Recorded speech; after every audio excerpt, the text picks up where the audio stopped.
Hi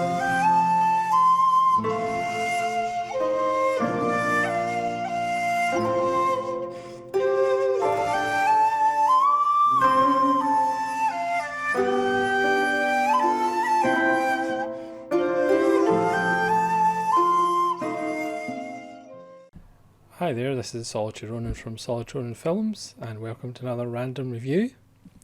Today's random review is Christ Stopped at Eboli from 1979, directed by Francesco Rosi, who directed many films, Salvatore Giuliani, and the Mattei case, for example.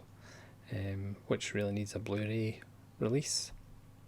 This stars Gian Maria Volonte, the wonderful Mr. Volonte. This is the Criterion Blu-ray. It's spine number 1043, and this is the Region A edition. This is the full 220-minute version, which originally was shown on Italian television in 4 parts. We still have the credits in between the 4 parts on this Blu-ray. It did have a theatrical release, but it was only 140 minutes, so they did cut out a big chunk of it.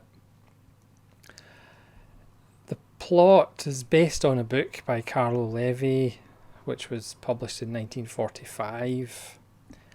It's set in 1935, even though it opens with Volonte as an older Carlo Levi with a wonderful Zeus-like beard in an apartment looking at paintings, and there's a specific painting that kind of starts off the film, this child with an accusing glance at the painter and therefore the viewer. But he was a political prisoner who was exiled or in a state of confino, and he was exiled to the south of Italy, where an area where essentially Christ hadn't gotten to, or Christianity hadn't quite reached. I mean, for years in my youth I actually thought this was a film that featured Jesus. I thought this was similar to Jesus of Montreal or the Gospel according to St. Matthew by Pasolini, but it's actually just a kind of metaphor for this area of southern Italy where, Christ never reached, or the teachings of Christ never really reached. So for example, they still believe in kind of superstitions and angels visiting them at night and to protect them, and things of that nature. Not that religion's not superstition in its own. So this film is strange because it really shouldn't be great, but it's an absolute masterpiece. I'm not quite sure why. So historically, like a lot of countries, the United States, England, Scotland, Pakistan, there's always a kind of divide between north and south. So generally in Italy, after the unification of Italy, the north is always deemed to be where all the rich people live, and the south is where all the farmers and all the quote-unquote peasants live. And there's always been historically a kind of antagonism between the north and the south. So Levi, Volonte's character, comes from Turin, which is a very erudite city, and he's a learned person. As a doctor, even though he doesn't really practice. So he's exiled down to this area in the south of Italy where there's 10 other political prisoners, but they're allowed to move around the town. They're not allowed to speak to each other, and there's certain boundaries, like he can only go so far as the cemetery. So on his way down, he goes by train and then by bus and then by car, as kind of, it almost goes back in time, because these people kind of don't believe in medicine or are very distrustful of medicine, and like I say, they're still like have their superstitions. And he meets this abandoned dog which has a tag round its neck, pretty much saying anybody who finds it can look after it. So the dog is called Barbone, and it's a wonderful performance. It's one of the great canine performances in the film, or in films in general. Barbone gives a wonderful performance. This is an unusual, it's a kind of unusually quiet performance by Volonte, because obviously we grew up seeing him in the Dollars trilogy, and well, 2 of the 3 Dollars trilogy films, and like Bullet for the General and stuff like that. Very high energy performances, but in this one he's very low key. But like all great actors, he's using his eyes all the time and that wry smile. There is a wonderful scene where he pretty much stares at a child and makes a child cry just because he does one of those Volonte stares. But he's basically just reacting to people kind of figuring the town out, because it's a very much a stranger in a strange land kind of film. It's 220 minutes. Not much actually happens, but for some reason it's absolutely riveting. I mean, it helps you've got Volonte and you've got Barbone the dog. When it's over, you actually wish it would go on for longer, just because Volonte is one of the great magnetic actors in cinema history. So he's introduced to the mayor, he's introduced to the priest, who himself is exiled because he may have taken liberties with some boys. So he's kind of exiled, the local kids throw stones at him and stuff. The local people don't really believe in religion that much. The holy city of Rome is like a million miles away to them. So you have all these characters. He gets a housekeeper. His sister comes to stay, and she's a doctor, and she's kind of shocked by the poverty in the area as well. So it's very episodic as he drifts through the town. It's a very slow pace, but for some reason it still flies by. Yes, it maybe helps that it is in 4 parts, but it is strange. The cinematography, because it was made for television, it's a 4:3 ratio, but for some reason that 4:3 ratio really works. So you have these tableaus that are like oil paintings. I mean, it is an absolutely beautiful film. They're kind of natural and simple compositions, so they're not like forced or like manufactured. They're not precise and like perfect the way some filmmakers do, and we love those filmmakers for that kind of thing. But this is a very simple compositions, but it's absolutely beautiful. The scenes of the people working in the fields, and just the angle of the field, the colour of the field, the colour of the mountain behind it, the sun, but there's also cloud. It's an absolutely beautiful film, and again, it is like oil paintings. Levy did paint, I think, 71 paintings while he was there. He was in exile for just over a year before he was freed.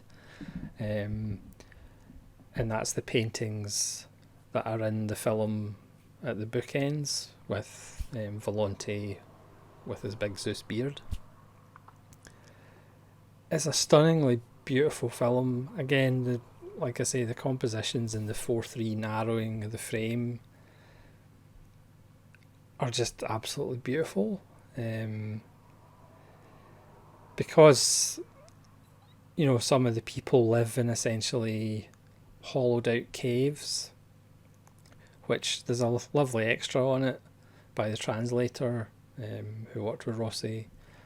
The fact that nowadays that area with the kind of houses carved out of caves, they're actually Airbnbs and they're very popular for posh tourists.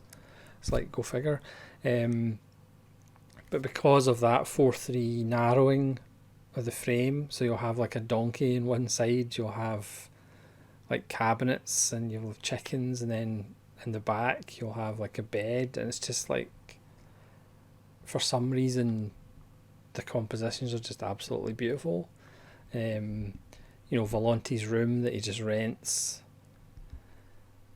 just the way the beds are laid out, just the way the arch is. I mean, you literally could pause any frame in the 220-minute running time and it looks like an oil painting. I mean, it's stunningly done, and again, it shouldn't really work, but it's just absolutely beautiful. The extras on the film are really good on this Criterion edition. It's a 2K restoration. Like I said, there's an interview with the translator and author Michael F. Moore. There's a documentary from 1978 on Italian political cinema with Francesco Rossi and Gian Maria Volonte. There's an excerpt from a 1974 documentary featuring Rossi and Carlo Levi, the author. There's an excerpt from a 2014 documentary in which Rossi discusses working with Volonte. There's a trailer, and again, as you'd expect with Criterion, there's a booklet. It is a stunning edition. The film, like I say, looks mind-bogglingly beautiful, even though I don't know why. So at the time, set in 1935, obviously Mussolini was about, he's referenced quite a lot. The mayor is also is almost like a mini Mussolini. It covers the second, essentially, invasion of Ethiopia, or Abyssinia it was called then, which the Italians had invaded in like the 1890s. They went in again to pretty much get land for the people of the south to get, and then obviously that led, in a couple of years after that, obviously World War II. So it's kind of set at that backdrop, but it's also about the north-south divide. When he's released, or when he's left to go back to Turin, obviously he's kind of changed, and there is a kind of scene with his former friends where they talk about politics, but politics isn't really kind of up front in the film for most of the running time. It is, like I said, a kind of stranger in a strange land film, essentially, as Volonte's character, Levy, is essentially just trying to work out the people in the town, the dynamics of the town. He is kind of reluctant to become a doctor, and the mayor doesn't actually want him practicing because his bosses say he's not allowed to. But there's so many beautiful little character moments, beautiful little scenes. Again, if you're wanting a kind of non-stop actioner about, an Italian version of The Prisoner with Patrick McGowan, this isn't quite that film. But again, it's just one of those films that is a mystery to me, in the sense of, like I said, it's very slow, it's very meditative. Rossi uses non-professional actors. There's a wonderful little scene with a tax collector who was a non-professional and actually just improvised these lines, which is just wonderful, and you can see Volonte just sitting there and reacting to him. But I think it is the power of Volonte and Barbone the dog that just makes you want the film to continue. It's pretty phenomenal, even though, again, I don't know why it is. Usually you can quantify films, but then there's other films that I guess it's kind of just about the magic of cinema, is the fact you can't really quantify why it works, but it just kind of does. So I would highly recommend Christ Stopped at Eboli. Another interesting nugget from the extras is the part of Italy that they shot was where Pasolini shot the Gospel according to St. Matthew. Obviously Pasolini was killed in 1975, this was made in 1979, and obviously Rossi liked to shoot things where they actually happened. But Michael F. Moore on the extras says this might have actually been a kind of tribute also to Pasolini, because obviously the 70s in Italy was the far left was assassinating people and the far right was blowing people up, so it was a fairly tumultuous time in Italy when the film was made.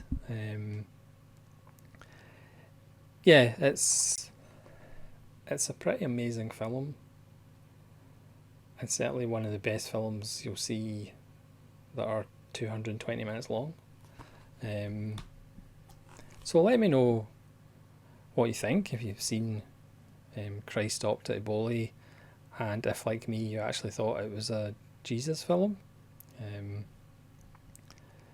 But Volonte is just sensational. It's a different Volonte, but he's just sensational in it. Again, one of the great magnetic actors in history. Yeah, so thanks so much for watching this random review. Again, let me know if you've seen Christ at Eboli and what you think of it. And hopefully you'll join me again for more random reviews. This is Solitary Ronin from Solitary Ronin Films, saying farewell.